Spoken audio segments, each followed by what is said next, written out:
નમસ્કાર, ભવિષ્ય દર્શન કાર્યક્રમ સાથે હું છું ઝીલ. દર્શક મિત્રો, આજે આપણે જણાવીશું દિનની વિશેષતા સાથે જ પંચાંગ શું કહે છે. આપણી સાથે સ્ટુડિયોમાં ઉપસ્થિત છે જ્યોતિષાચાર્ય મહેન્દ્રભાઈ પંડ્યા. મહેન્દ્રભાઈ, આપનું ખૂબ ખૂબ સ્વાગત છે. ધન્યવાદ. મહેન્દ્રભાઈ, શું કહેશો, આજનું પંચાંગ શું કહે છે? શ્રી ગણેશાય નમઃ. મંગલમ ભગવાન ઢુંઢી મંગલમ મુશકધ્વજ મંગલમ પાર્વતી પુત્ર મંગલાયતનો ગણ. સર્વ દર્શક મિત્રો, સુપ્રભાત. જય ગણેશ. ચૈત્ર મહિનાના કૃષ્ણ પક્ષની સપ્તમી કે આજે સાતમ છે. પૂર્વાષાઢા નક્ષત્ર, શિવ નામનો યોગ અને આજે વિષ્ટિ નામનું કરણ છે. પૂર્વાષાઢા નક્ષત્ર એટલે ધન રાશિ, ધન રાશિ એટલે ભ, ધ, ફ અને ઢ. તો આ જેના અક્ષર છે એવા જાતકો માટે દિવસ આજનો ખરેખર મંગલમય રહેશે. જે કોઈ જાતકોનો આજે જન્મ થાય એની રાશિ ધન રાશિ કહેતા ભ, ધ, ફ અને ઢ અક્ષર ઉપર નામ રાખવાનું રહેશે. એકંદરે આજનો દિવસ મધ્યમ છે. જય ગણેશ. બિલકુલ મહેન્દ્રભાઈ, દિનની વિશેષતા વિશે શું કહેશો આપ? बुरो प्रेम को पंथ बुरो जंगल में बासो, बुरो प्रेम को पंथ बुरो जंगल में बासो, बुरो नारी से नेह बुरो मूर्ख में हांसो, बुरो सूम की सेव बुरो भगिनी घर भाई, અને बुरी नार कुलच्छ सांस घर बुरो जमाई, बुरो पेट पंपाड़ बुरो सुरन में भागनो, कवि गंग कहे कबर सुनो सा सबसे बुरो માંગનો. હવે ઘણી વખત કુંડળીના ગ્રહોના આધારે તમે જોજો, અમુક વ્યક્તિઓની પાસે હોય અને છતાંય માંગવાની ટેવ પડી જતી હોય છે. આનું કારણ શું? પોતાની પાસે છે પણ છતાંય બાજુવાળો ખર્ચ કરે આવો માણસ આગ્રહ રાખતો હોય છે. પોતાની પાસે આવશ્યક વસ્તુઓ હોવા છતાં એનો ઉપયોગ ન કરતા આવા વ્યક્તિઓને આપણે કંજૂસ કહીએ છીએ કે પોતાની પાસે છે પણ છતાં ઉપયોગ નથી કરતો અને બીજાની પાસે જે વસ્તુ હોય એને મેળવવા માટે પ્રયત્ન કરે છે. તો આ બધી વસ્તુઓ શા માટે? આમ તો એમ કે મગનો ભલો ન બાપ છે દુહિતા ભલીને એક, ચલનો ભલો એક કોશ કો પ્રભુ રખાવે ટેક. માગવું કોઈ દાડો બાપ પાસે નહીં માગવું જોઈએ, આવું શાસ્ત્ર કહે છે. મગનો ભલો ન બાપ છે. કારણ કે એક વખત માંગવાની ટેવ પડી જાય પછી એ માણસ જીવનભર માંગતો જ રહેતો હોય છે. તો હું માંગું અને તું આપે એ વાત મને મંજૂર નથી હોવી જોઈએ. સૂફી સંતની વાતને સાંભળીએ તો માંગવું એ મરવા બરાબર છે. માંગત છે મરનો ભલો, એ સદગુરુ કહે છે. તો અહીંયા જન્મ કુંડળીમાં તમને કઈ રીતે દેખાશે કે આ વ્યક્તિ આવો હોઈ શકે? તો ચંદ્રમા મનસો જાતા, ચંદ્રમા એ મન છે, સૂર્ય એ આત્મા છે, બુધ એ વાણીનો કારક છે, બુદ્ધિનો દાતા છે, મંગળ એ સેનાપતિ છે, ગુરુ એ શ્રેષ્ઠ છે, શુક્ર એ સંપત્તિનો કારક છે, શનિ એ સંશયનો નાશ કરે છે, રાહુ એ બાહુબળની વૃદ્ધિ કરે છે. દરેક ગ્રહોને પોતાનો એક ભાવ આપેલો છે. તો અહીંયા જે વાત કરવી છે કે તમારો બૃહસ્પતિ કહેતા ગુરુ જન્મ કુંડળીમાં જ્યારે પણ ગુરુ નિર્બળ હોય ત્યારે સમજી લો ક્યાંક ને ક્યાંક તમે હતાશ રહેવાના. કોઈ પણ પ્રશ્નમાં જ્યારે આગળ વધવું હોય ત્યારે શ્રેષ્ઠતા ક્યારે જોઈએ? વિચારોની જોઈએ. વિચાર કર્યા પછી જ માણસ કામ કરતો હોય છે અને કામમાં આગળ વધી અને સિદ્ધિની પ્રાપ્ત કરતો હોય છે. વિચાર જ ન કરે તો આગળ કામ કેમ કરે? પણ સાથે સાથે વિચારની સાથે સાથે પુરુષાર્થ પણ માણસને આગળ વધારવા માટે પ્રેરણાદાયી બને છે. તો આવું પ્રેરણાદાયી બનતું તત્વ એટલે બૃહસ્પતિ. બૃહસ્પતિ એટલે ગુરુ અને એટલે માટે કીધું છે દેવાનાંચ ઋષિણાંચ ગુરુ કાંચન સન્નિભમ બુદ્ધિભૂતમ ત્રિલોકેશમ તમ નમામિ બૃહસ્પતિ. આ બૃહસ્પતિની વંદના છે. દેવ મંત્રી વિશાલાક્ષ સર્વ કાર્ય હિતે રતઃ અનેક શિષ્ય સંયુક્તમ પીડા મરતું મેં ગુરુ. આ ગુરુની વાત છે. જેની જન્મ કુંડળીમાં ગુરુ નબળો પડ્યો એ માણસ મોટા ભાગે માંગતો તમને જોવા મળે. મકર રાશિનો ગુરુ હોય અને એમાં ચંદ્ર સાથે ગજકેસરી યોગ કરતો, પણ મકર રાશિનો ગુરુ હોવાના કારણે ગજકેસરી જેવું ફળ ના મળે.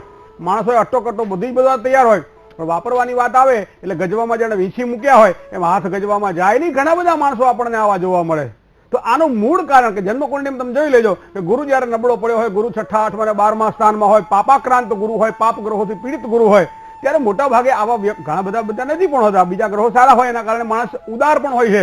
પણ મોટા ભાગે જયારે ગુરુ કુંડળીમાં નિર્બળ બનતો હોય ત્યારે આવો વ્યક્તિ થોડો કંજૂસ બને છે અને એના કારણે એને સારા ફળની પ્રાપ્તિ થઈ છે. એટલે જ આપણો કદાચ કવિ કહે છે કે બુરો સબસે માંગનો. સૌથી વધારે કદાચ જો બુરું હોય તો માંગવું છે. કોઈની પાસે જો માંગવામાં આવે અને જ્યારે સામેનો વ્યક્તિ આપતો હોય ત્યારે એ લેવામાં આવે, આ લેતી વખતે જે માણસની જે શરીરની જે ચહેરાની જે ભાવ છે એ ભાવ હંમેશા નબળા પડતા હોય છે, આત્મવિશ્વાસને નિર્બળ બનાવતા હોય છે. માટે બને ત્યાં સુધી આવા કુંડળીના ગ્રહોને જોવા. કદાચ આ વૃત્તિ આવી હોય તેને ટાળવા માટે પ્રયત્ન કરો અને ન ટાળતા હોય ત્યારે ગ્રહોનો આશ્રય લઈ ગ્રહોના મંત્રના જાપ સાથે, ગુરુદેવે આપેલા મંત્રના જાપ સાથે એની આરાધના કરવામાં આવે તો આ વૃત્તિમાંથી પણ નાશ થાય. કારણ કે કંજુસાઈ એ સૌથી મોટામાં મોટું કષ્ટ છે. આ કષ્ટ દૂર થાય અને સારા ફળની આપણને પ્રાપ્તિ થાય. આ ગ્રહોનો આજનો સંકેત. જય ગણેશ. જી બિલકુલ, આપણી સાથે એક કોલર જોડાઈ ગયા છે. જી, આપનો સવાલ પૂછું તો પહેલા જન્મ સ્થળ અને જન્મ તારીખ જણાવો. હા, મારી બેબી નો પ્રશ્ન પૂછવો છે. એને 4 વર્ષ લગ્ન ને થયા છે. હું ભુજ કચ્છમાં રહું છું. જી હા, અને બેબી ના લગ્ન ને 4 વર્ષ, આ 4થું વર્ષ હાલે છે. પણ જેમ સાસરે ગઈ છે એને લવ મેરેજ કર્યા છે પોતાની પસંદગીથી. ત્યારથી જ હું ફોન કરતી હતી તમને કે મને કઈ એનો જવાબ મળી જાય તો અમે આગળ ન વધી શકીએ એમ. પણ છોકરીએ લવ મેરેજ કરી લીધા પણ ત્યારથી આ 4 વર્ષથી તું મેં ચાલુ જ છે. થોડા દી ત્યારે તો પાછી આવી જાય ઘરે અને વળી અહીંયાથી જાય તો થોડાક દિવસ રહે પાછી ઘરે આવી જાય. તો એનું લગ્ન જીવન જન્મ તારીખ કયો? હાલો, જન્મ તારીખ જન્મ તારીખ એની છે 27/12/85 27/12/85. સાંજે 4:20. હા, સાંજે 4:20. બરાબર. હવે જન્મ કુંડળીના આધારે જો આપણે બેબીની કુંડળી જોઈએ તો શનિ મહારાજ બુધ સાથે બેઠેલા છે વૃશ્ચિક રાશિમાં.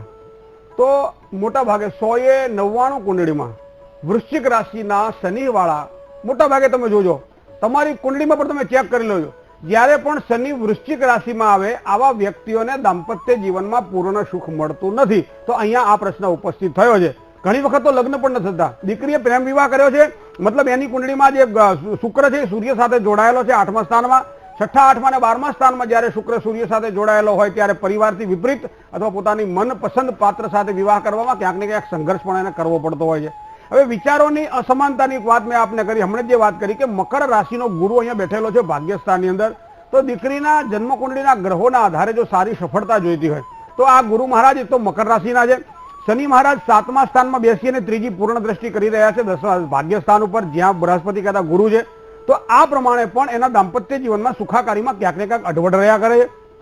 2 મહિના સારું તો 6 મહિના ખરાબ, મતલબ સારું ઓછું રહે છે, ખરાબ વધારે રહે છે. અને એના કારણે માતા પિતાના આશ્રયથી આ દીકરીને કદાચ જીવવા માટેની સારી પ્રેરણા તો મળે છે પણ સાચું સુખ નથી મળતું. આવું કારણ કુંડળી બતાવી રહી છે. તો આવા સમયે મને લાગે છે કેતુ અને મંગળનો જે અંગારયોગ 6ઠા સ્થાનમાં છે તો અંગારયોગના દોષનું દીકરીને વિધિવત નિવારણ થાય. બૃહસ્પતિ મકર રાશિમાં નીચનો બને છે, મતલબ બૃહસ્પતિ શાંતિ થાય. શનિ મહારાજ વૃશ્ચિક રાશિમાં બેઠેલા હોવાના કારણે શનિ મંડળની મહાપૂજા થાય. આ પ્રમાણે જો વિધિવત કરવામાં આવશે તો ચોક્કસ દીકરીના દાંપત્ય જીવનમાં સારી સુખાકારી મળશે.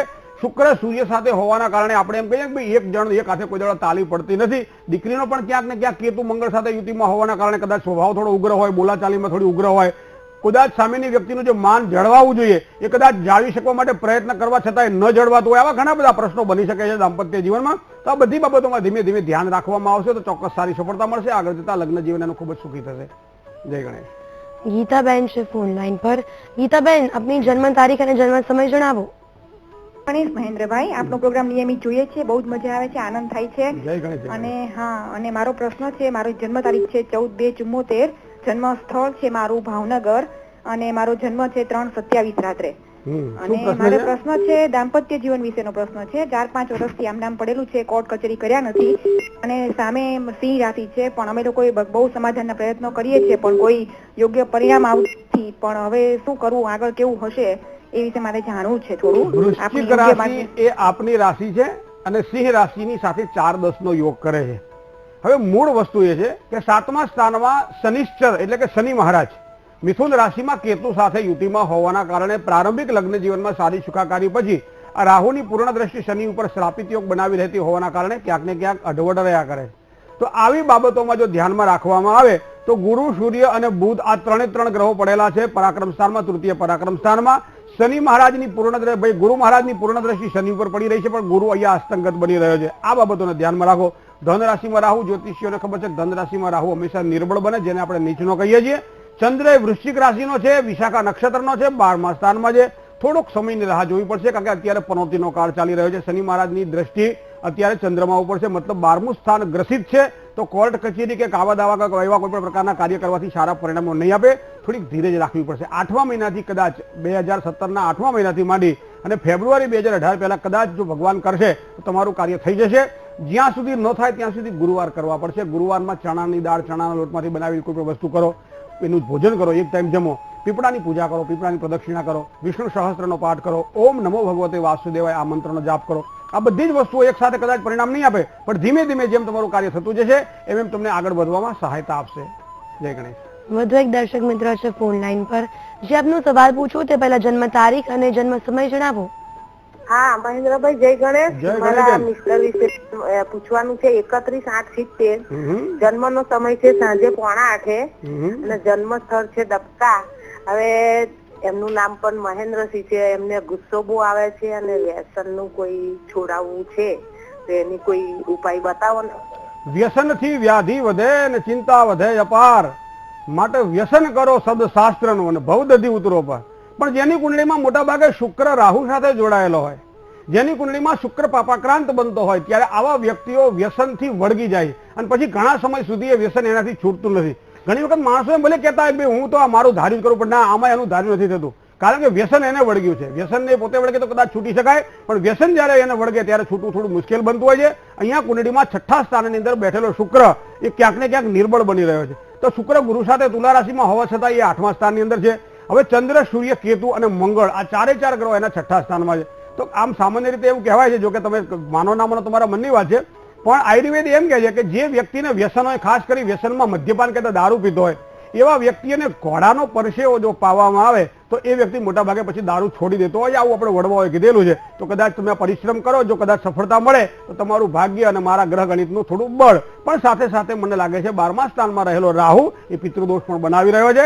તો પિતૃઓની જો કૃપા પ્રાપ્ત થશે તો ચોક્કસ વ્યસનમાંથી પણ મુક્ત થશે અને ખૂબ જ સારા દાંપત્ય જીવનની સુખાકારી પણ મળે અને આગળ જતા ખૂબ જ સારા સુખની પ્રાપ્તિ પણ થાય.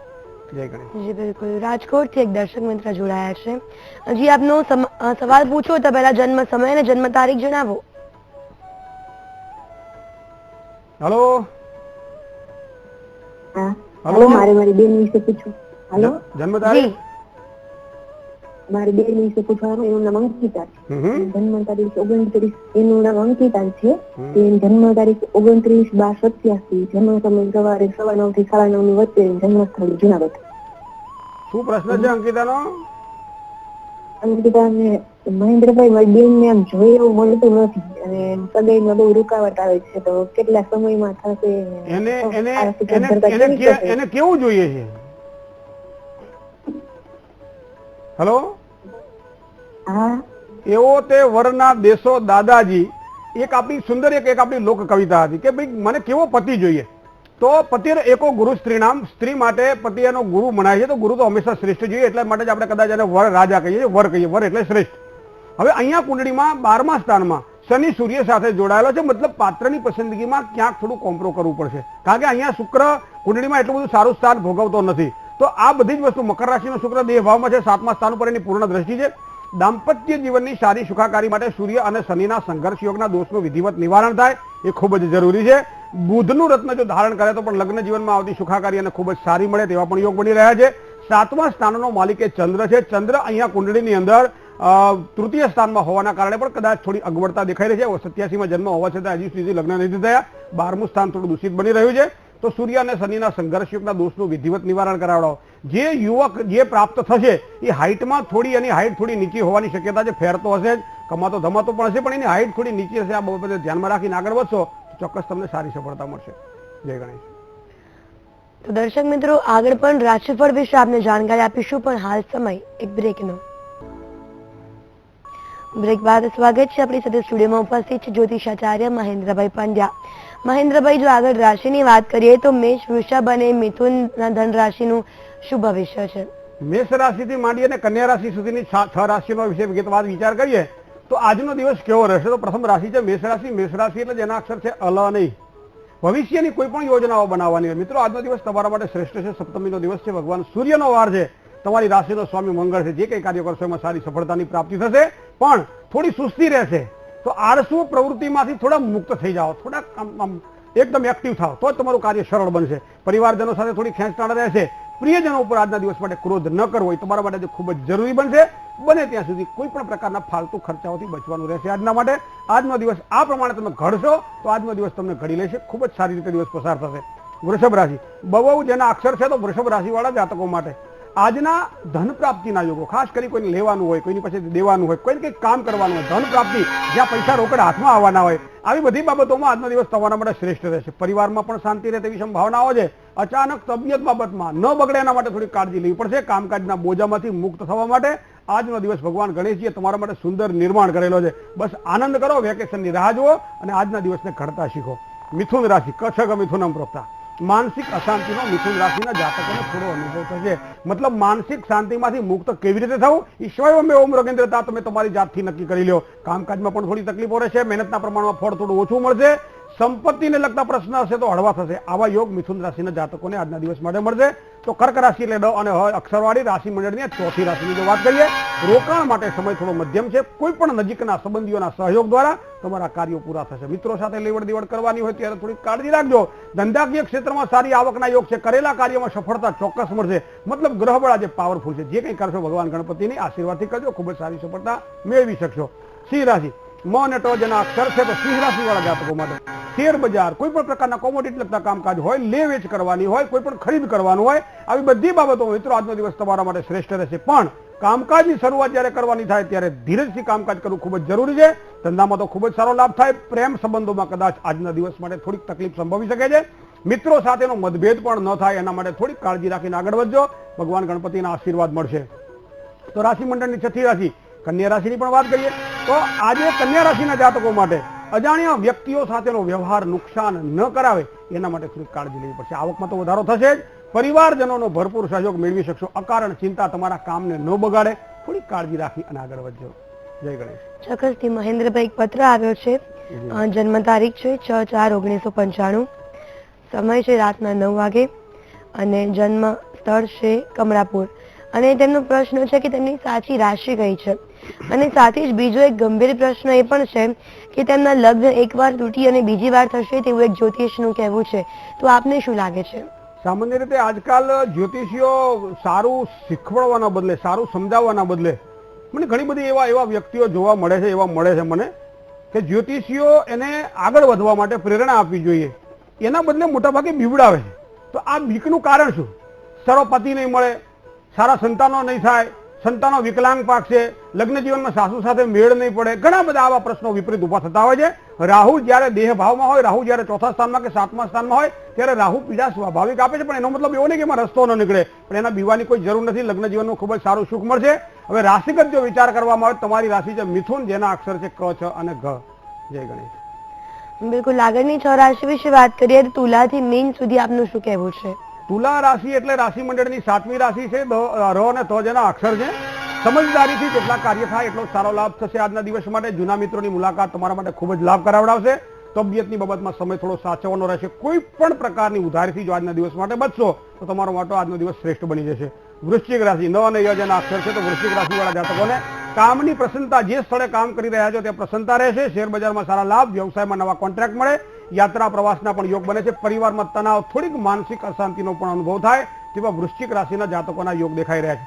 ધન રાશિ વધ, ફ અને ઢ જેના અક્ષર છે તો ધન રાશિવાળા જાતકો માટે વ્યવસાયાત્મક દ્રષ્ટિએ નવી તકો મળશે. ખોટા ખર્ચાઓ પર થોડો કાબુ રાખવો પડશે. સમય થોડો અનુકૂળ નથી. કામકાજમાં થોડી મહેનત વધશે. શત્રુ પક્ષ દ્વારા થોડીક સાવધાની રાખશો તો ચોક્કસ તમને સારી સફળતાની પ્રાપ્તિ થશે.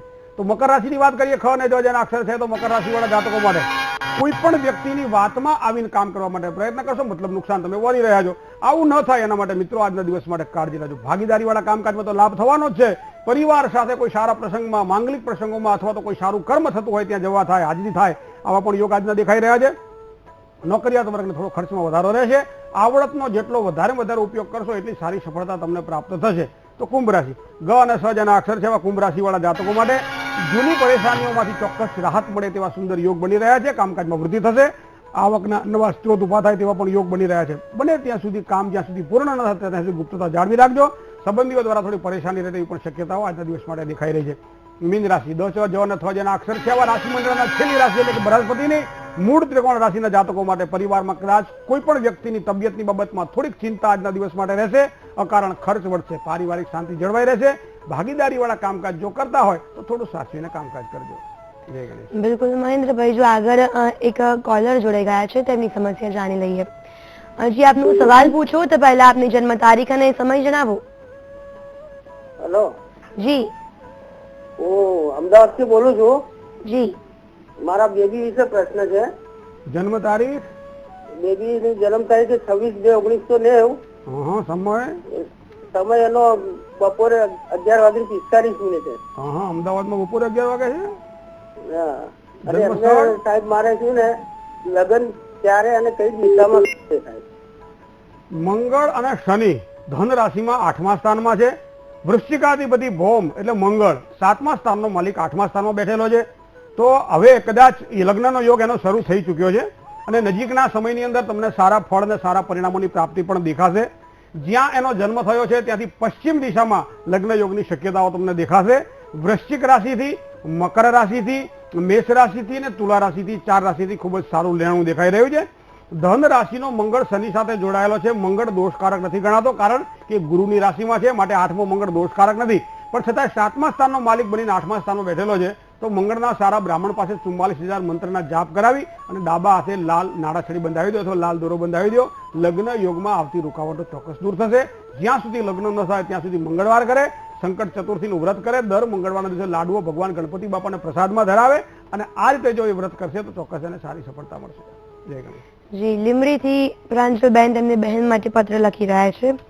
જન્મ તારીખ છે 6/3/96, જન્મ સમય 3:30 વાગે બપોરે, અને પ્રશ્ન છે કે લગ્ન યોગ ક્યારે છે અને લગ્ન થાય તો પાત્ર કેવું મળે? તને એવું લાગે છે કે આપણે એક મેરેજ બ્યુરો ખોલી જ નાખીએ? ચોક્કસ. આના કરતા આમાં ધંધો આપણો વધારે જામે એવું લાગે છે ને. મને એક જણે સલાહ આપી પાછો કે મહેન્દ્રભાઈ તમે પેલું નોંધવાનું ચાલુ કરી દો ને. અરે મેં કીધું ક્યાં ગળામાં ગાળિયા નાખો છે. અહીંયા મંગળ, સૂર્ય અને બુધ 7મા સ્થાનનો માલિક એ શનિ છે. શનિ અહીંયા કુંડળીની અંદર બેઠેલો છે દેહ ભાવની અંદર, મતલબ કે ક્યાંક ને ક્યાંક થોડી પીડા આપી રહ્યો છે. કેતુ સાથે રહેલો શનિ શ્રાપિત યોગ પણ બનાવી રહ્યો છે. ભાગ્ય લગ્ન પછી ખુલે તેવા સુંદર યોગો દેખાઈ રહ્યા છે. મંગળ સાથે સૂર્ય છે, જેને અંગારયોગ કહેવાય છે. 8મા સ્થાનની અંદર આ કુંભ રાશિનો મંગળ પાપાક્રાંત બને છે. સૂર્યથી વધારે નજીક હોવાના કારણે અસ્તંગત બને છે, જેના કારણે મંગળને પૂર્ણ બળ દોડતું નહીં. હજી 1.5 વર્ષની લગ્નને વાર છે, પણ ત્યાં સુધી સૂર્ય અને મંગળના અંગારયોગના દોષનું વિધિવત નિવારણ કરાવડાવવામાં આવે. શનિ અને કેતુના શ્રાપિત યોગના દોષનું વિધિવત નિવારણ કરાવડાવવામાં આવે અને ત્યારબાદ મંગળવારનું વ્રત કરવામાં આવે તો ચોક્કસ સારી સફળતાની પ્રાપ્તિ થશે. જય ગણેશ. ચોક્કસથી એક દર્શક મિત્ર જોડાઈ ગયા છે ફોન લાઈન પર. જે આપનો સવાલ પૂછો તે પહેલા આપની જન્મ તારીખ અને જન્મ સમય જણાવો. હા, હેલો, જય ગણેશ. જય ગણેશ. હા, હવે મારા પૌત્ર વિશે પૂછવાનું છે. એમની જન્મ તારીખ છે 31/3/2002. અને જન્મ સમય? એમનો જન્મ સમય છે સાંજે 7:45. શું પ્રશ્ન છે તમારા પૌત્રનો અને એનું નામ શું? હવે નામ છે રોહન. આમ અત્યારે 10th માં એપિયર થયો છે. એમને છે ને ખાસ વેવરિંગ માઇન્ડ છે કે 10 પછી શું કરવું એ બાબતમાં કન્ફ્યુઝન. એમને ઘણું ગાઈડન્સ આપવા છતાં એ પોતે છે ને ડિસાઈડ નથી કરી શકતો. તો એનું ફ્યુચર કઈ ફેકલ્ટીમાં વધુ સારું રહેશે? ચંદ્રમાં મનસો જાતઃ ચક્ષુઃ સૂર્યો અજાયત. કોઈ પણ વિવરિંગ માઇન્ડ છે, મન જ્યારે સ્થિર ન રહેતું હોય ત્યારે ચંદ્રની સ્થિતિ જોવાની હોય છે. આ એનું માપ યંત્ર છે. તો બીજા સ્થાનમાં ચંદ્ર બેઠેલો છે તુલા રાશિની અંદર, અને મંગળ અને શુક્ર જેવા શુભત્વને આપવાવાળા ગ્રહોની પૂર્ણ દ્રષ્ટિમાં ચંદ્ર છે. મતલબ આગળ જતા એને ખૂબ જ સારી સફળતા મળશે. 10મા ધોરણ પછી 12મું ધોરણ અને 12મા ધોરણ પછી ડિગ્રી કે જે કંઈ કરવાનું હોય તે, એમાં જે તકલીફકારક જે ગ્રહ છે એ શનિ રાહુ સાથેનો શ્રાપિત યોગ છે. મિત્ર, જ્યારે પણ એમ કહેવાય છે કે શનિ રાહુ જે ભાવમાં બેઠેલા હોય એ ભાવને લગતી તકલીફો ઊભી કરાવડાવે. તો ઉચ્ચતર અભ્યાસક્રમની અંદર બેઠેલા શનિ રાહુ સાથેના યુતિમાં શ્રાપિત યોગ બની રહ્યો છે. તો શ્રાપિત યોગના દોષનું જો વિધિવત નિવારણ કરાવવામાં આવશે તો આગળ જતા કન્ફ્યુઝન દૂર થશે અને સારી ડિગ્રી મેળવી શકશે. જય ગણેશ.